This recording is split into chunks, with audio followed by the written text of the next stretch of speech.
May tanong po dito. Sabi po dito, priest, is, tanong ko lang po, ano dapat gawin kapag may hot-tempered na nasa kawan? Dapat ba natin silang iwasan o i-report kaagad o tulungan na maging maayos ang kanilang character? Ano po Ah, ba? Hello, Seryousness talaga. Yes po, mahal na hari. with all practicality, pag hot-tempered, buhusan nyo ng tubig sa ulo. Kasi hot, cold water. Palamigin, palamigin. Ayan. Pag Natawa ang may mga behavior kabatera. na ganyan, I have an experimental program sa Cavite. Naglagay ako ng peacekeeping officer. Pag may mga kapatid na parang masyadong agresibo, parang isda sa aquarium, lahat na lang sinusugod niya. Siguro ko kailangan i-isolate ng konti, kausapin ng peacekeeping officer for counseling. Maraming mga ganyan eh. Maraming ganyan. At saka, yung mga paranoid type, parang ito, may natagpas dahil paranoid. Nakita lang na nag-usap-usap yung mga kapatiran, mga lalaki, nagpakalat na. Di ba, sabi ko noon, huwag kayong makikinig sa anumang sinasabi ng mga kora dahil malalason kayo. Ayun, nalason siya. Kababasa niya ng mga posts ng kora, mga nagkora. Then at the same time, nakita niya yung mga ibang kapatiran na parang nag-uusap-usap, na paranoid siya. Nabuo sa isip niya, one, babagsak na daw ang foundation, kawawa daw ang mga priest. Number two, malalantad na daw ang tunay na pagkatao ni OHC. Ano naman kung malantad, wala naman akong itinatago na kabahuan.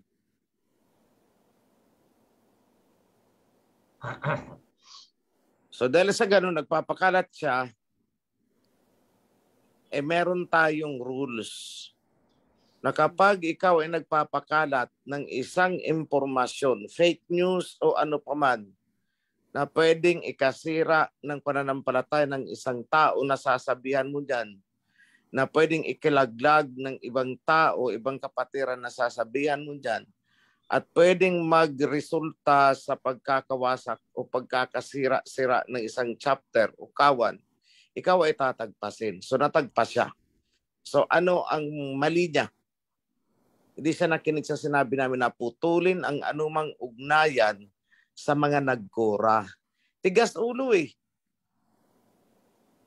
Kaya nga ang kasalanan ay nagmumula lagi sa disobedience. So siya ang natagpas ngayon. Which is, sinabihan ko na ako ay hindi mangingimi na magtagpas ng sino man, kahit priest ka pa dyan. Kung ang lumalabas ang lumalabas sa iyong bibig ay ikakawasak ng kawan. Iba ang diwa niya at yun ay lumalabas sa kanyang dila. Ipinagkanulo siya ng kanyang dila. Yung diwa na na-absorb niya galing sa kora ang inilabas ng kanyang dila at pwedeng ikasira ng sinuman, ikakapanghina ng kalooban ng sinuman. So tinagpas ko.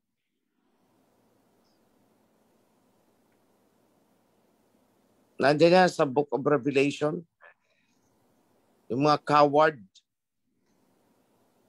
kasama ng adulterers, kasama ng mga murderers, kasama ng mga sorcerers, kailangang maalis sa kingdom. Bakit?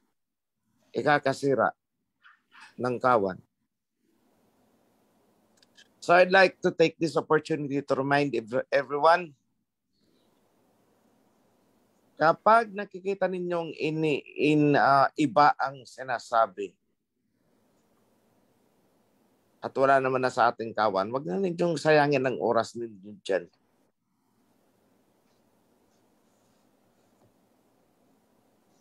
Masisira lang ang iyong diwa. So yung tinagpasko, walang pinagkaiba kay Adam and Eve. Sinabihan na nga na wag mong kakainin ang prutas na mula sa kahoy ng knowledge of the good and evil. Hindi. Kumain siya. Kasi nagtitimbang-timbang daw siya. O di siya, sige, ikaw ang natimbang-timbang ngayon, hindi tagpas. Dahil hindi niya kinaya kung ano ang mga narinig niya doon. So, naaning ang utak niya. To the extent na ang kaaningan na yun, inililipat niya na rin sa ibang tao sa kasamahan. Paano kung naaning din yung pinagsabihan, inilipat din? Di nagkalat na sila ng kaaningan nila. Di preventive action, tagpasin yan. Ganoon lang naman tayo. Kasi kung hahayaan natin sa paligid natin itong mga nag-fear-mongering, nagkakalat ng mga haka-haka, guni-guni, at kung ano-ano pang intriga, abay, mauubos ang kawan. So at the earliest stage, kahit kaibigan mo yan, tagpasin mo sa circles mo. Tandaan mo, yung basis of friendship natin dito, the basis of brotherhood is the covenant. Kung ang isang tao, kasamahan sa kawan, ay taliwas na sa covenant ang sinasabi, then he is not your friend anymore. Automatic yan. Pag taliwas na sa covenant ang sinasabi, hindi na siya yung kapatid mo. Iba na yan, nasapian na yan eh. Iwasan mo na. The next step is report sa CC. Di nyo kinaya, report sa Isaiah for counseling. Nagmatigas, di tagpasin, tapos ang kwentuhan. Biruin mo, 2 gabi pa kaming pinuyat eh. Ito paalala ko sa lahat. Ako pag may nahawakan na na kaperasong mga ganyan-ganyan, hindi na ako magpapatawag eh. Tatagpasin na lang kita, magulat ka na lang. Kaya ingat-ingat na lang po kayo. 2 gabing na postpone ang ginagawa naming revision. Iniurong ay kailan naman, baka abutin ang 1 taon yan. Hindi natapos ngayong taon na to. At sasabihin nyo, sinungaling na naman si OHC. Wala naman, hindi na ilabas ang Torah. Hindi talaga malalabas kung puro pasaway ang gawa nyo. Kaya ngayon, pag may narinig pa ako dyan na tagpas, para makakilos kami dito sa revision. So ingat-ingat po kayo. Sige, magchismisan kayo dyan. Pag nakarating sa akin yan, di na kita ipapatawag. Tagpasin talaga kita dahil pagod na kami. At lagi kaming puyat sa kahihiring ng chismisan ninyo. Fear-mongering ninyo. Ilang tao ang pinupuyat? Priesthood pinupuyat. Revision na popospone. So kapag kami nakarinig ng mga ganyan, nagpapakalat ng kung ano-ano, wala na po tayong tanungan, nakarating sa akin, tagpasin. Pasensyaan po tayo.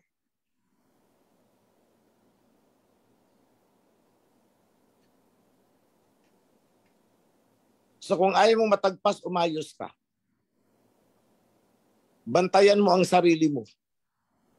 Kung ang ibinubuga ng iyong dila na nagmumula sa iyong diwa ay maayos pa ba? Kasi kung kumakalaban ka, hindi ka namin kailangan dito. Ito message ko sa inyo lahat. Kung may kumakalaban dyan dito, kumakalaban sa akin, kumakalaban sa covenant, ano ginagawa mo dito sa loob? Sa sino mang nag-i-entertain pa sa kanilang mga isipan na ano si OHC, anong karapatan ni OHC? Ito ang sabihin ko sa inyo, ang foundation, ang OHC ay isang bahay na itinayo ko. Pag-aari ko. Kung ako nang ki-questionin ninyo, akong nagtayo ng bahay, akong nagmamay-ari ng bahay, ang ki-questionin ninyo, umalis-alis ka na. Wala kang karapatang gawin yan. Kahit sa simpleng pag-uusap. Kahit ano pa ang OHC, kahit ano pa ang foundation. Kung babanggain mo, nakikisilong ka lang. Umalis ka na. Huwag mo na kaming puyatin na makipaghiring-hiring, makipagpatunggali at paiikot-ikutin mo pa kami sapagkat ako ay maraming ginagawa. Nakapagbitaw na ako ng salita na ngayong taong ito lalabas ang Torah and Covenant. So kung ako ay aabalahin ninyo sa mga ganyan at lalabas na ako pa ay sinungaling dahil sa pang-aabala ninyo, ay hindi pwede yan. So ingat-ingat po kayong lahat dyan. Pag ako'y may nalaman, di na talaga ako mangingimi. Dahil sa isang tinatagpas ko, 2-3 naman ang pumapalit. So I hope that is clear. Maraming Back to salamat MC. po. Ngayon may tanong po dito, Priest Hill. Anong pagkakaiba daw po ng kaibigan at barkadahan? Yun po ang pag sinabi kasing kaibigan, doon nga po sa ating Bro, mga advice po. Bro, Priest, can I have the pleasure to answer that? Yes po. Salamat po, mahal na hari. Anong pinagkaiba ng barkadahan at kaibigan? Prince, opo. Oo. Ang barkada ay latundan. Yung kaibigan ay lakatan. Oh. Nakuha yung ibig kong sabihin? Mas mataas. Yes. Mm. O balik rin natin. Wala saan pa saan sinasabi ko. Ang pagkakaibigan ay lakatan. Yung barkadahan ay latundan. O balik rin natin. Pagkakaibigan ay saba. Ang barkadahan ay latundan. What I'm saying is that is one and the same banana.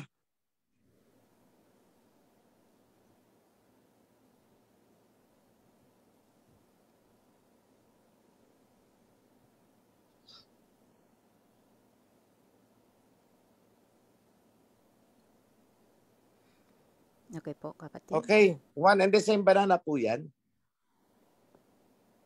Parang tinatanong mo, anong pinagkaiba ng banana at saging? O parang ganyan po yan.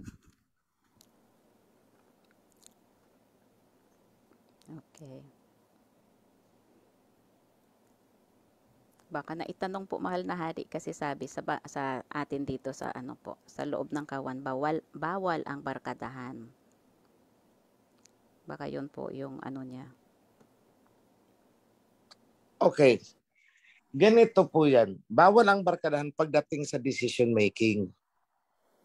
Kapag decision making na ang pinag-usapan, huwag mong pairarin ang barkadahan mo. Diyan walang barkadahan, walang partisan dito.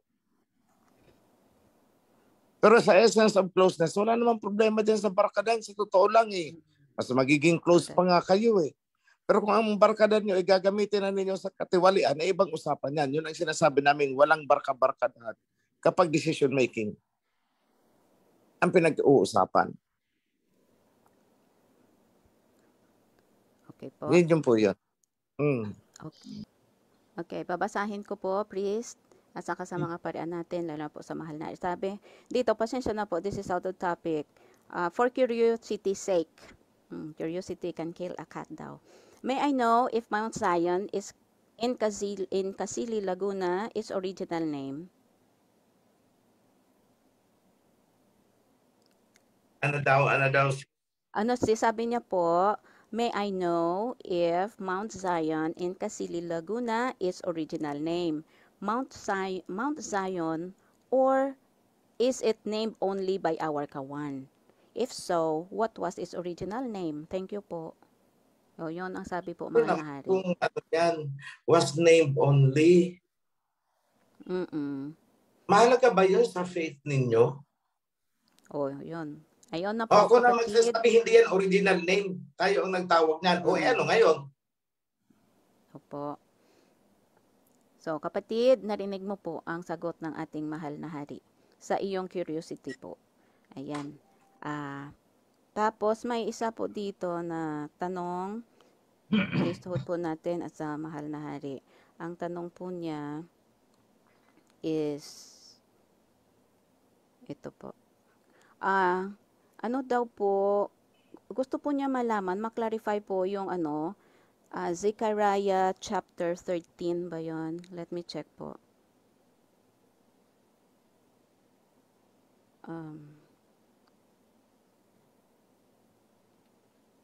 Okay, ito po.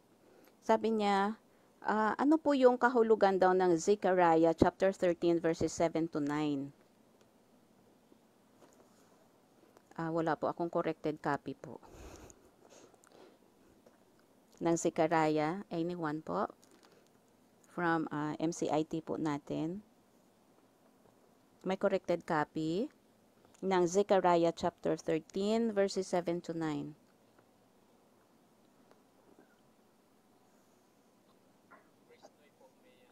Si Prisnoy. Prisnoy, are you there po? Pa-help po, Prisnoy. Yung Zechariah chapter 13 po, verses 7 to 9.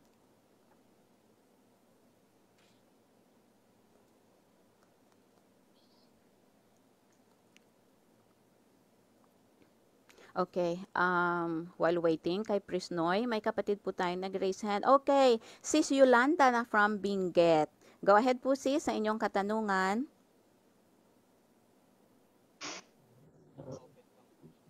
Open cam po sis Yolanda. Sis Yolanda, paki-open cam. Okay, salamat po.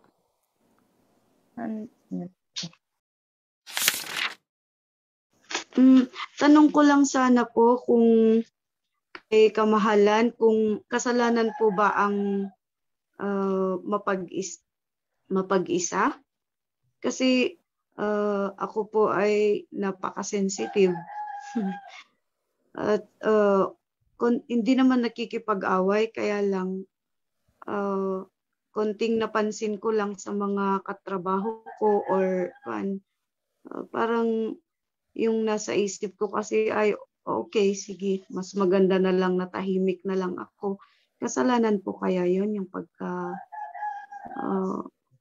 Loner. mapag-isa na yes po, kamahalan. Hindi naman, hindi.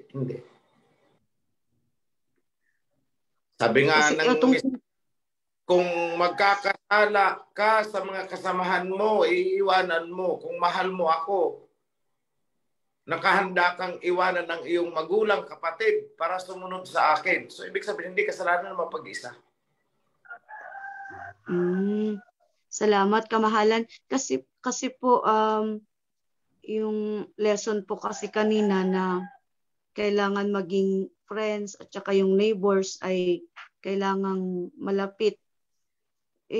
Sa totoo lang po kasi dito sa kapitbahay namin, wala akong masyadong friends kasi nga po yung style ng environment namin.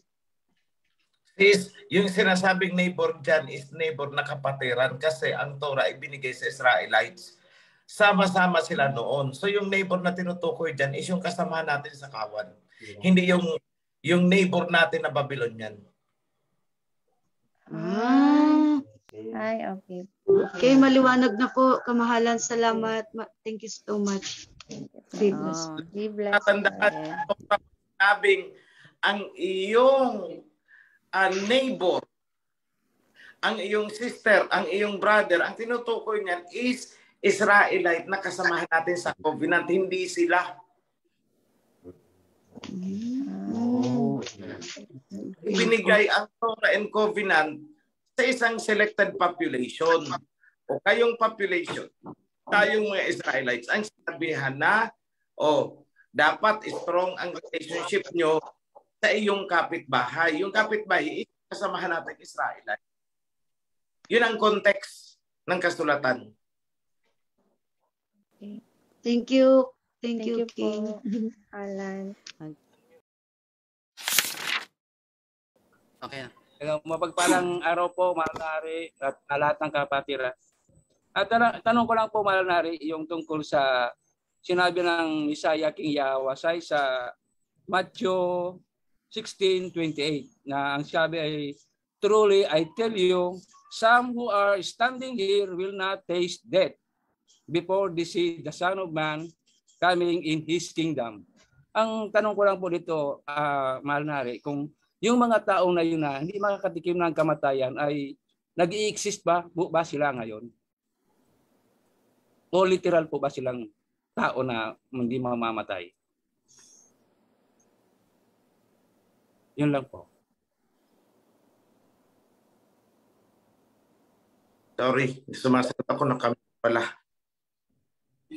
Yun yan, ang ibig sabihin ng verse na yan is may mga aabutan siyang buhay. Yun lang ang ibig sabihin.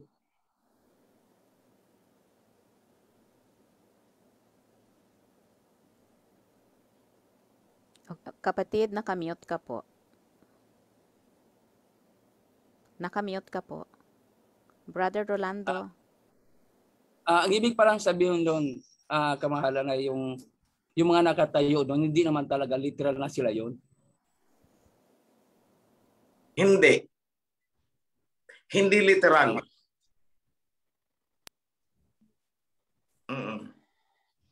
Salamat po, Manari.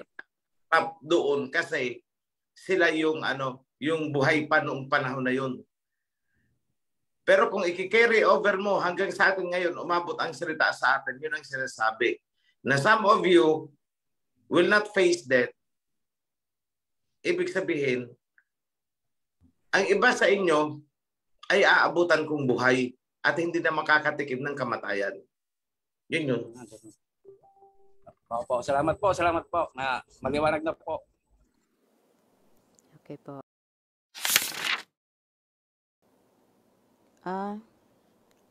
Tanong niya daw, tanong ko lang po, kung defile po ba yung nakakain ng bawal sa panaginip? Hindi naman po literal, bawal po daw.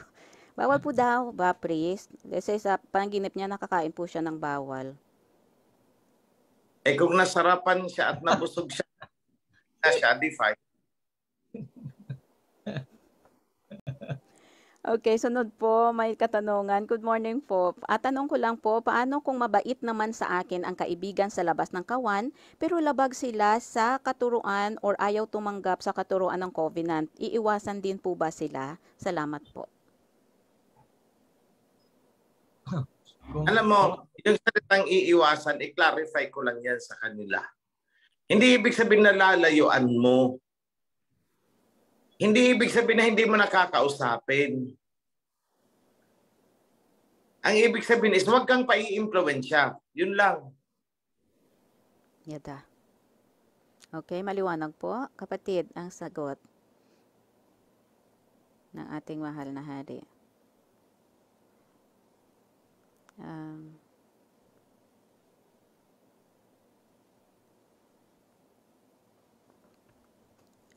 Tanong niya, meron lang po akong tanong about sa friend. Sabi po, the greatest love of all is learning to love yourself. Tama po ba yan? Di po ba ang sarili ang kaluluwa, ang diwa po ang espiritu galing sa Aba? So yun po. Ako, nalito na yan sa kaluluwa, nalito na sa espiritu, nalito na sa diwa. Diwa.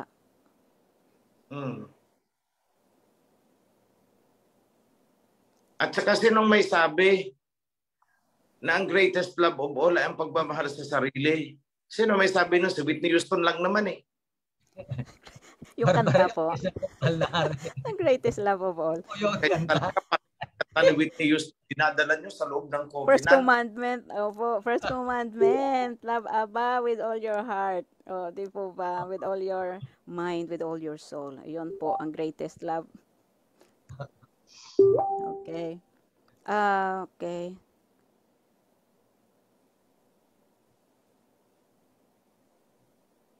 Parang ang haba nito. May tanong lang po ako, sa 7 years na nakasulat sa tribulation, mahal na hari, may tanong lang po ako, sa 7 years na nakasulat sa tribulation, ang OHC po ay nagsimula sa year 2019. So 2019 hanggang 2022, nag-umpisa po build ng temple in 3 years. So 2023 po, yes po. Wala pa ang tribulation. So wag mo na siyang magbilang. Okay. So kapatid, wala pa po ang tribulation. Kasi sabi niya yung prophecy sa Daniel, chapter 19 po, nagkataon lang ba?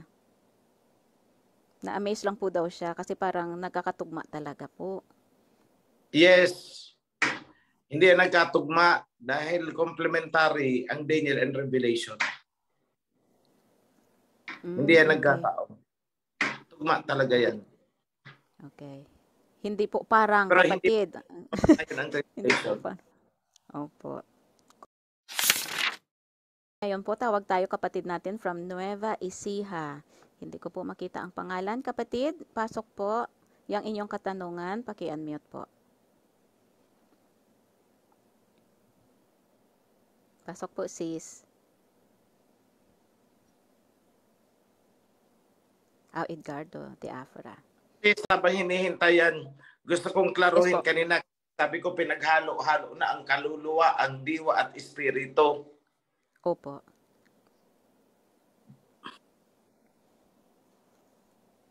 Yung Sandali po, sabi kapatid, niya ha? na di ba ang kaluluwa ay atin.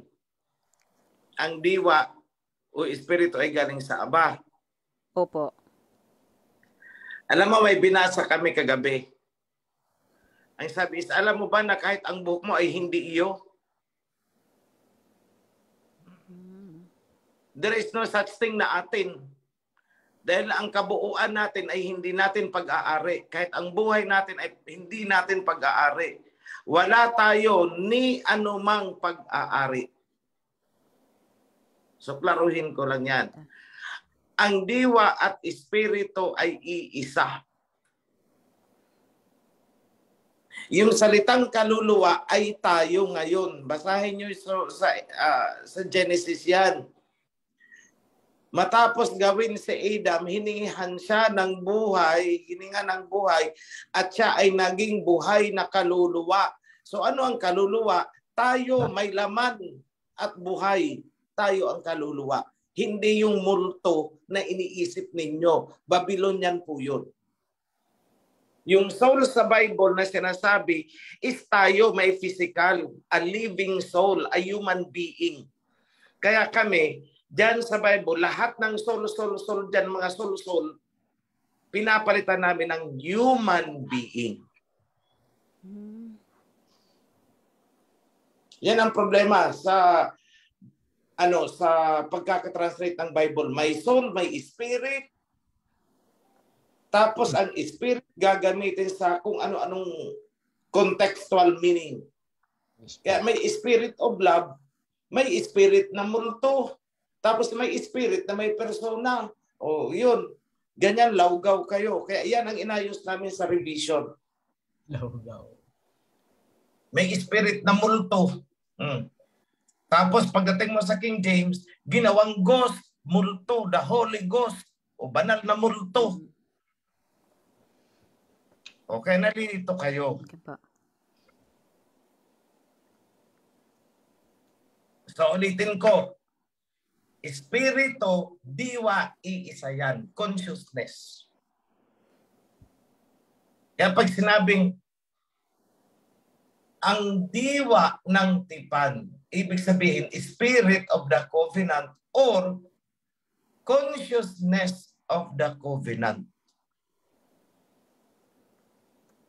O, kagaya ng sinasabi, diwa ng Pasko. Pag in English, spirit of Xmas daw. O, ibig sabihin, walang persona yun. Kasi consciousness yun eh. Kasi kung sasabihin nila ng spirit may persona, hindi may persona pala ang spirit of Xmas. May persona pala ang spirit of love. May persona pala ang spirit of joy na sinasabi. Di ba? Yun lang yun. Spirit is consciousness yan. Sa Tagalog, diwa. Ito. Oh. Spirit of freedom, diwa ng kalayaan.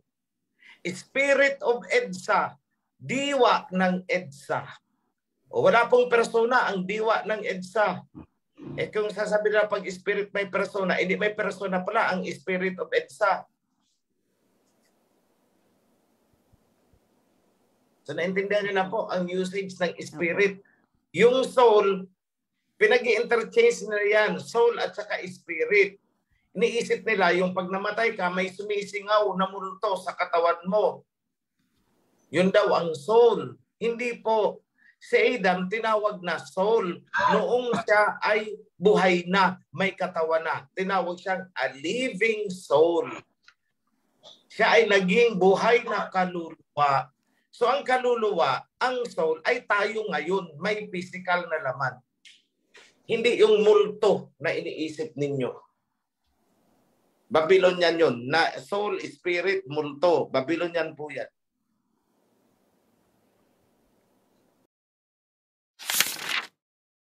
Hello po. Mapagpalang Okay Sabat po. po. Happy Sabbath po. Mapagpalang Sabat po sa lahat, lalo na po sa mahal na hari at sa ating pong mga priest. Ito po tanong ko po ay for clarification lang po. Kasi po, nais ko lang po malaman kung ano po ang pagkakaiba po ng mga Muslim sa ating mga Operian. At napag-aralan na rin po namin, natanong na rin po namin po ito, ang Muslim daw po ay way of living. Nakalagay po kasi sa Facebook ko hindi po ako Muslim. Pero po, kailan po ay na-topic po na sa amin na Muslim po pala tayo. Yun lang po, clarification lang po. Sino may sabing Muslim tayo? Lahat ng Muslim na naandito sa Pilipinas at Tagalog ang sinasalita, kalahi natin, they are Operians.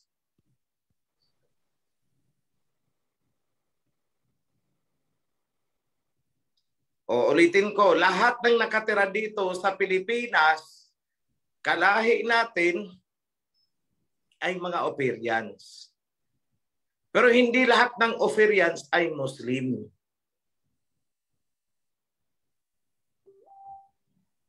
Pero lahat ng Muslim na naandito sa atin ay Operians.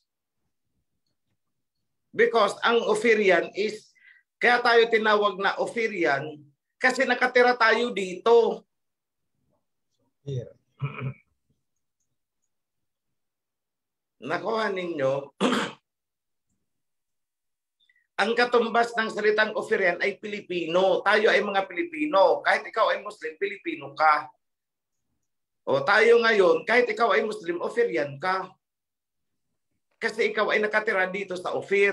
Yun ang ibig sabihin nun.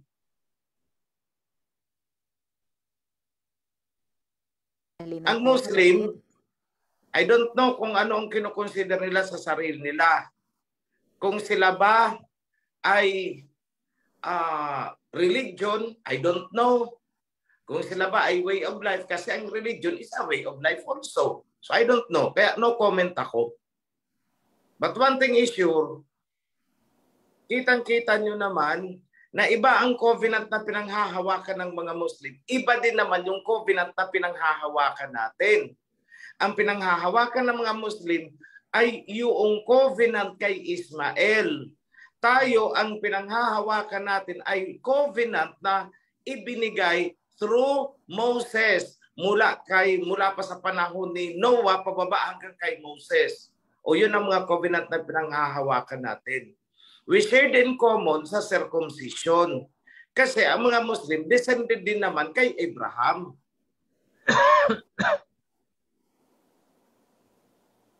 O nakuha ninyo? Pero ang mga Muslim, hindi na sila sumunod doon sa covenant kay Jacob kasi nga nandun sila sa kabilang sanga kay Ismael. O, nakuha na ninyo. Yan ang malaking kaibahan. O, clear na? Okay na po. Clear na po. kapatid. Clear na Okay, po. Maraming salamat po.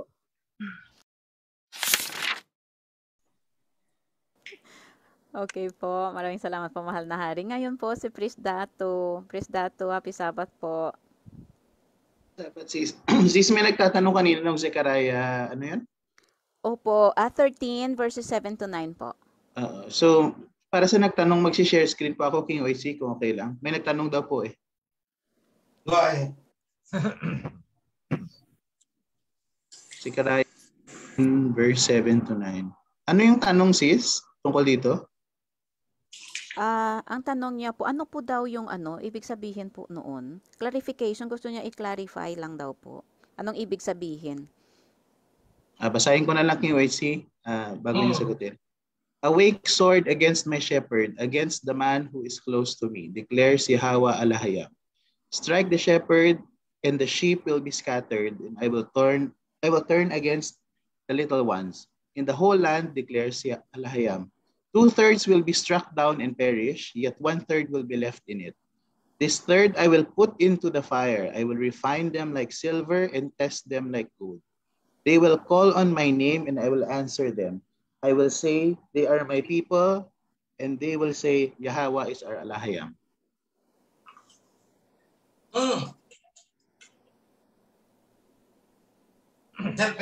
Story pala eh. Ibig sabihin yan, may dinidefine na people of Alahayam talaga. Wala akong makitang dyan confusing eh.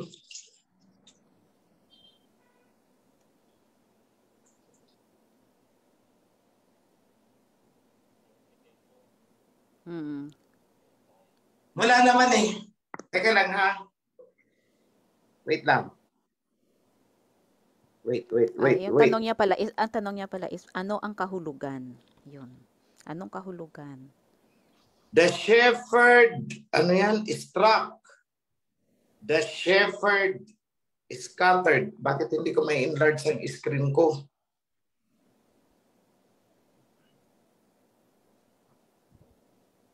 Ang liit. Nasa cellphone na nga. Ang liit pa. Wait lang.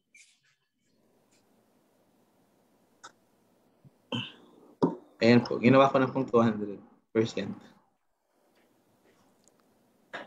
Wait lang. Kasi ang pag-aano ng ito, titingnan mo muna yung preceding chapter, hindi yung itong chapter lang na ito ang titingnan mo. Wait lang, tatransfer ako ng titingnan ko ito sa Bluetooth connected. Oh, it's...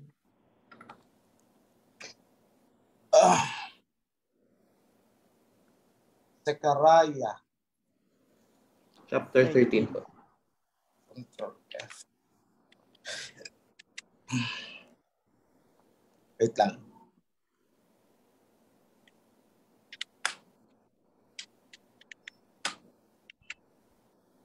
Okay, chapter 13. Cleansing from sin. Dito ka magsisimula niyan magbasa. Basahin mo buong chapter, hindi yung itong portion lang na to kasi hindi mo talaga yan maiintindihan. Dito ka magsisimula. On that day, a fountain of living water will be opened to the house of David and the inhabitants of Jerusalem to cleanse them from sin and impurity. On that day, I will banish the names of the idols from the land and they will be remembered no more. I will remove both the prophets and the spirits of impurity from the land. O, ayan, naintindihan ko na. So, ibig sabihin lang ito, sa isang word, may pagtatagpas na mangyayari. Yun lang. So, sa kapatid po natin na nagtatanong, yan po ang kasagutan. May pagtatagpas pong mangyayari. Maraming salamat po, mahal na Hadi. Priest Datus, thank you so much po. 2/3 will be struck down and perish, yet 1/3 will be left in it. O sa among the Israelites, sa atin ngayon, dahil tayo ang buhay, 2/3 malalaglag. 1/3 ang maiiwan. Many are called, but few are chosen. O ayan, pare-pareho sinasabi ng mga verses hanggang sa gospel eh. Many are called, but few are chosen. Bakit? Tumawag. Ang daming dumating. Pero hindi lahat yung in. May tatagpasin doon. Bakit? Marami sa dumating. May mga baon pang kung ano-ano. Marami sa mga dumating. May mga doubts pa. Kagaya ng tinagpas ko kagabi. Magkakalat ba naman? Malalantad na ang katauhan ni OHC. Uy, ano ngayon kung malantad ang pagkatao ko, ang identity ko? Ano naman ngayon? So what?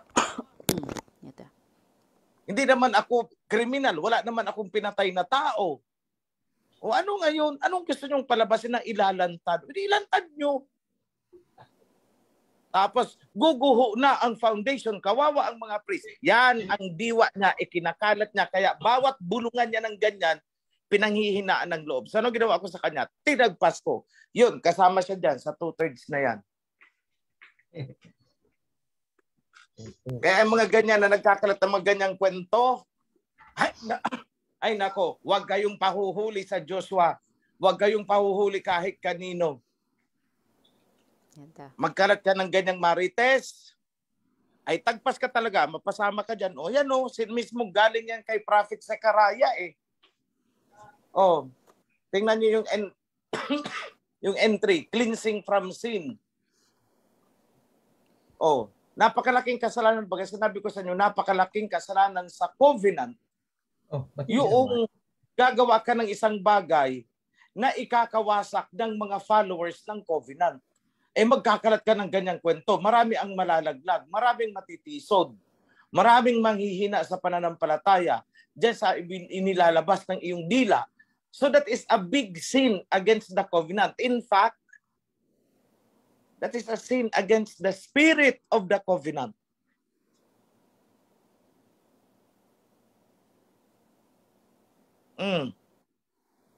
So yan lang po. O, clear na tayo. Okay, maraming salamat po. Hindi ko Mahal na hari. naisip. Alam mo, dinaanan namin ito. Pero hindi ko nga maalala eh. Pero in one word, ang chapter na to ay tungkol sa pagtatagpas. Gaano karami ang matatagpas.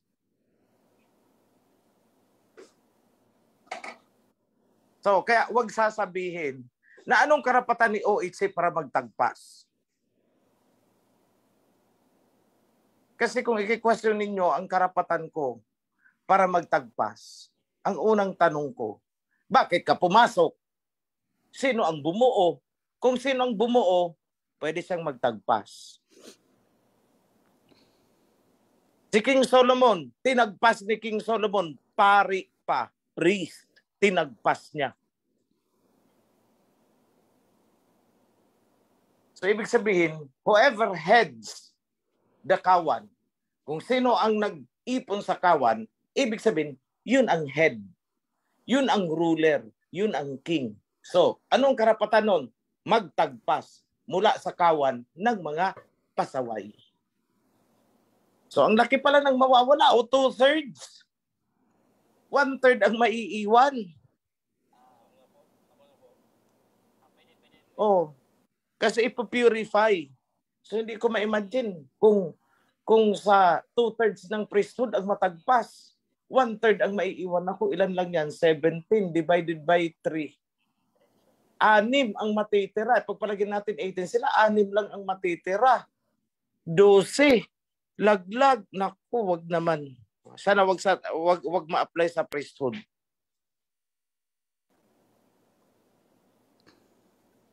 Maraming salamat po, mahal na hari.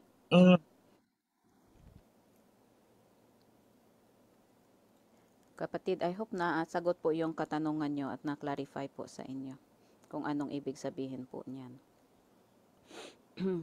May katanungan dito po, mahal na hari, for clarification po. Ang word daw na human, it's a twisted word. Sa earth daw, may two kinds of species, mankind and humankind. At ang tama daw po nagagamitin as mankind. Tama po ba daw yun? I mean, inside the covenant, ano po yung perspective natin?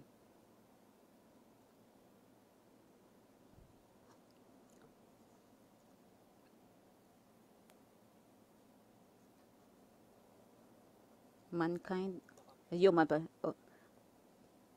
Mahal na hari, nakamute po kayo. Okay, twisted daw ang salitang human. O, saan mo nakuha na twisted yan? Pangalawa, kung mankind ang tama at twisted ang humankind, how would you explain humankind?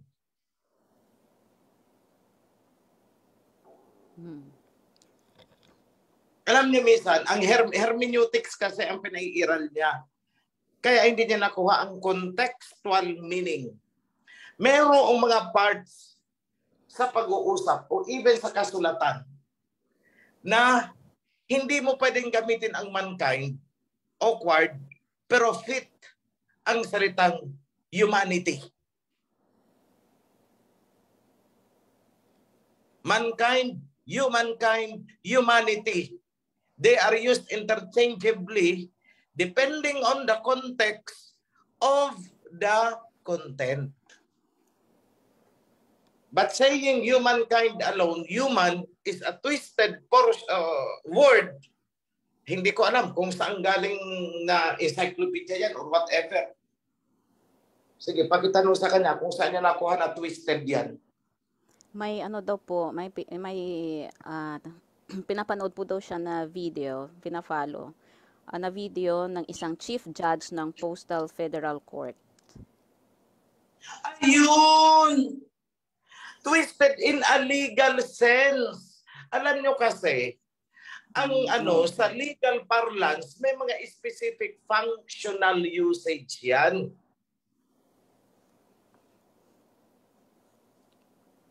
Okay po. Iba po ang meaning pagdating sa legal.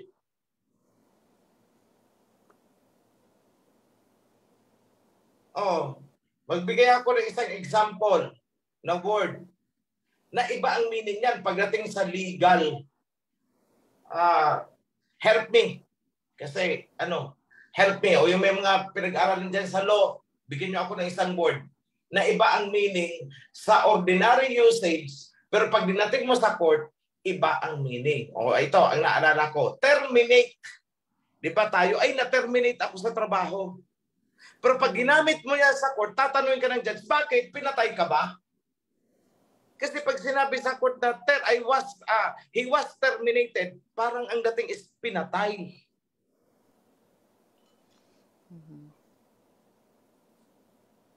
Saka po malnari yung salitang siyal. Yung siyal.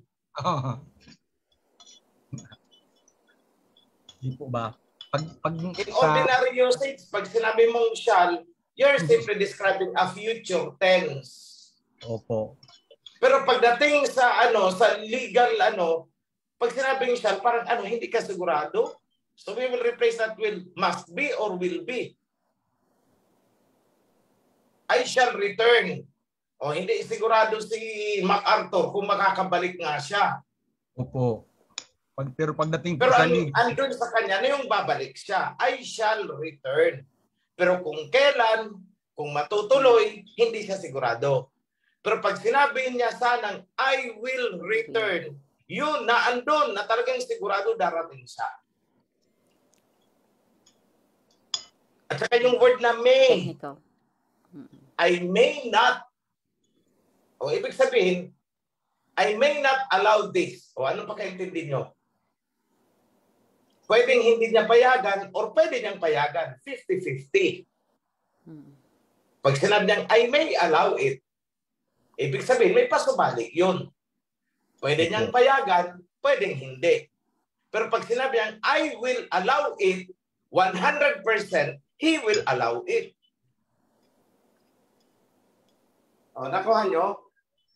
Parang yung mankind at human. ibang meaning. Technicalities at saka application kung saan. Maraming salamat po. Opo.